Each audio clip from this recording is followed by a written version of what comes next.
set prices that reflect your skill and your craft and your love for animals, and you can stick to them and just know that you are worth every penny. Hey friends, welcome back to my channel. If you are new, my name is Savannah, and in today's video we are going to be talking a little bit about a realization I had about my prices, why I try not to give discounts anymore, and I'm hoping it can give some fellow groomers some inspiration or insight on how you are structuring your pricing.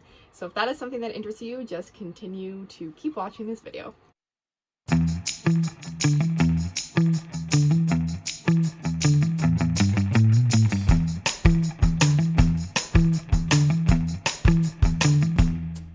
Okay guys, so right now I'm in the van with Sam. It is a Monday. My mom is watching the girls. It's been a while, probably a couple months since I made a video, but that is not what this video is about today. We will get into that in a future video. Right now I am scissoring Sam's legs. Gets a little loud when I'm using the clippers, so I really can only talk to the camera when I'm scissoring. And you also might hear a heater here because you can't really tell by my view outside. I am at the acreage, but it's snowy and starting to get cold here, and it's just the beginning of a long winter for us. I've actually been wanting to make this video for a while now. Haven't gotten a chance, and it's something that I've been thinking about a lot recently as I am kind of restructuring my prices a little bit with clients, offering them to either pay the same price they usually pay to come to where I live, or a price increase if I go to them. How I kind of got onto this new wave of thinking, I saw a quote on Instagram. Now this is quite a while ago and I couldn't find the quote quickly before I turned on the camera, but I will pop it on the screen. And I think there's a couple different versions of this quote, but essentially it's like, people will support celebrities and pay full price for products from celebrities they don't even know, but they want a discount from small businesses or somebody that is their neighbor. And also I've seen quotes around the same kind of subject or idea, that people will take advice or are more trustworthy of people they don't even know on the internet than they will their family or friends. If that makes sense, like, people seem so much more inclined to support people they don't even know than to support a small business. And that was such an eye-opening quote to me, and it's like, it's so true. So then I started getting on this train of thought of like, why do we give discounts to people that really don't deserve it? If you are operating a small business like I do, and especially right now for me, I am only working very part-time. I am working right now just enough to pay kind of whatever bills are like assigned to me. So I'm working just enough for that.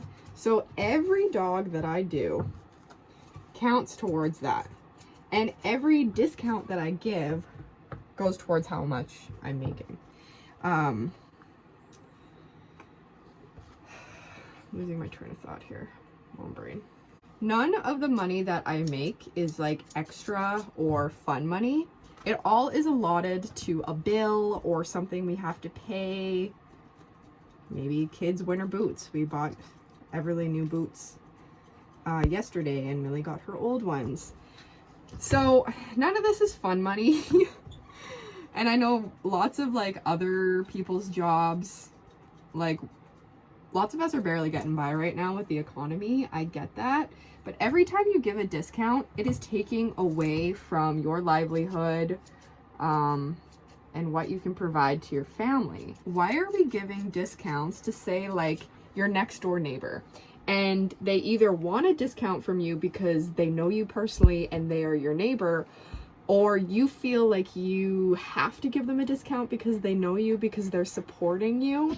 But why are we giving that discount when it's taking away from the money we deserve in our pockets and you aren't getting anything from them in return.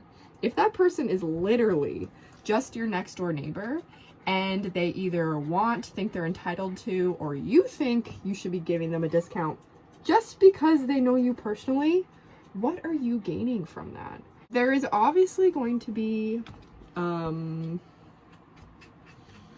what is the word? I have such mom brain now, you guys. There is going to be, exceptions. There's going to be exceptions to this. There's going to be people that you feel are deserving of a discount, or maybe you make trades with them, or maybe they are your grandparents or your parents, so you are okay with grooming their dog or doing your work for your small business for free for them. It's kind of like a one-off situation. My parents refuse to let me groom their dogs for free or give them a discount, which honestly annoys me. But I also appreciate it in the same way, but they know how hard I work and they always just make me take the money.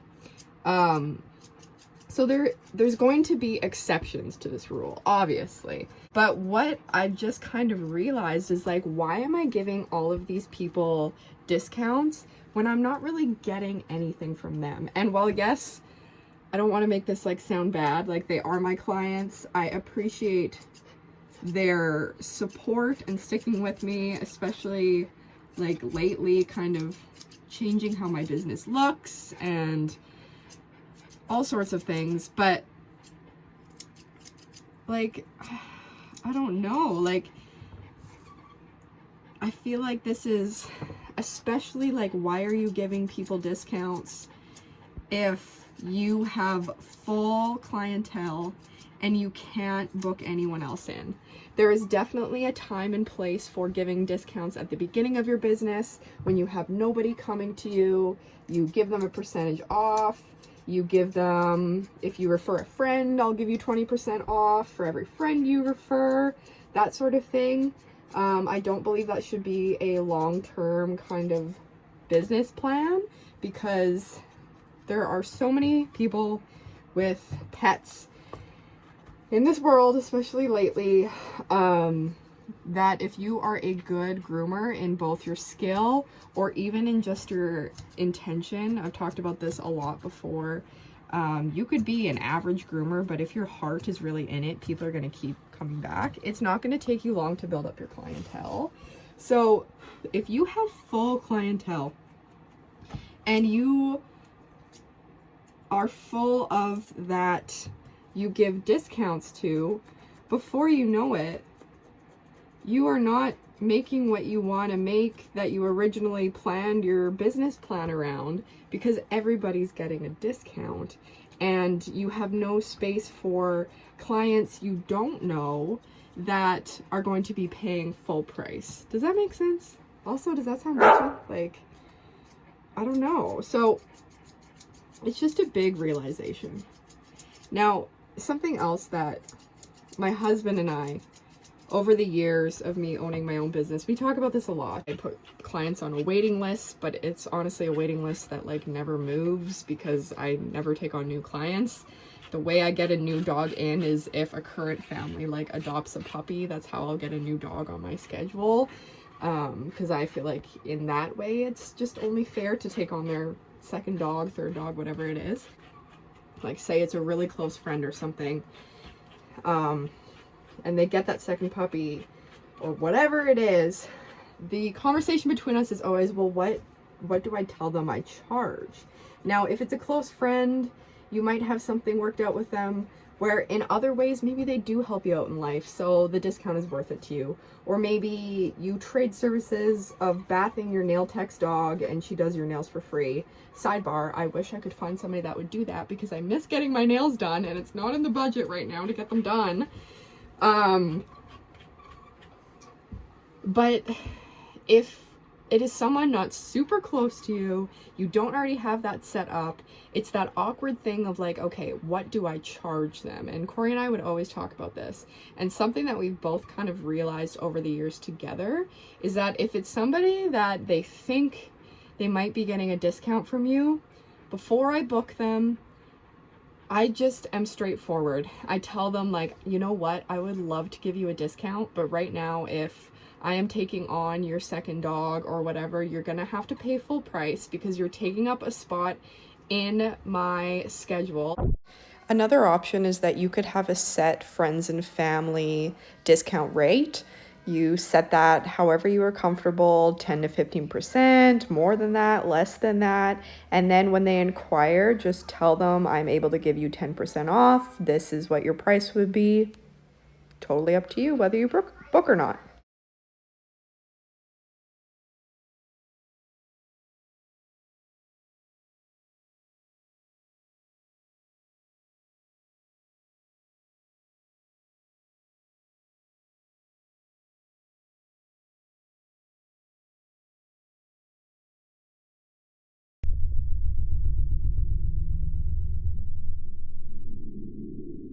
And I legitimately mean that.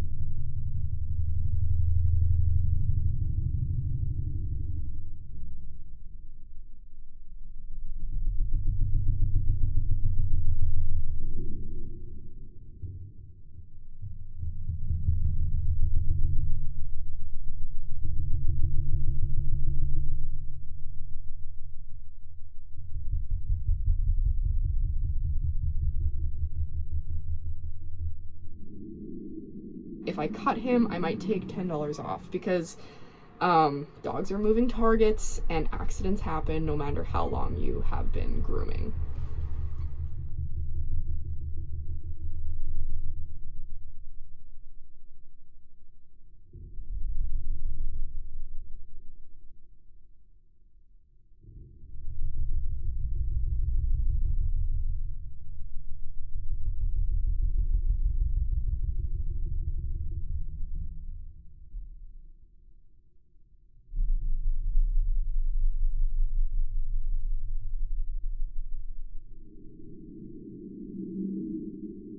At all.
Policy.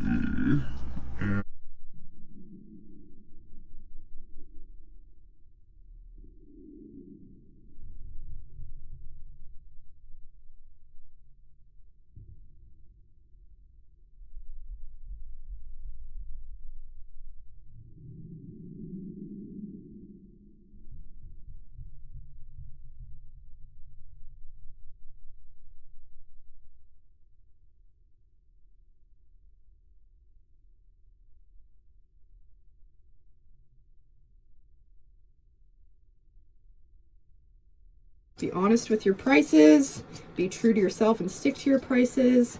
Me talking about what to charge is always a little awkward, and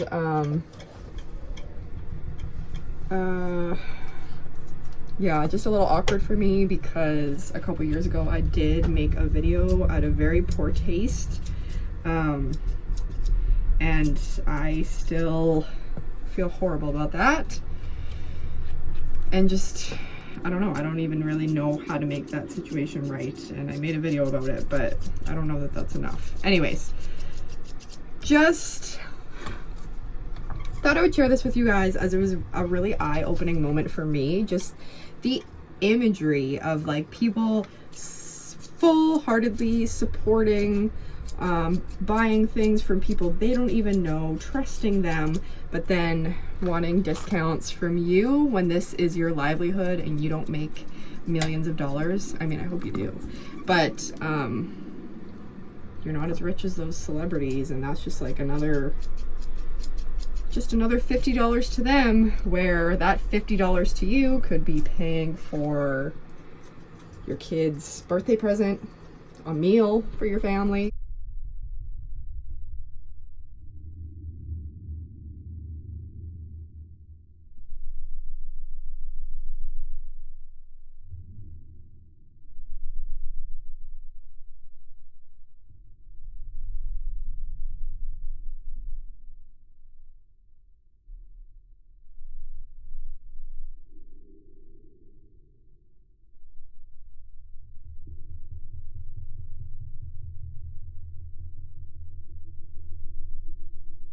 Eventually, there will be a house update. We are in the acreage.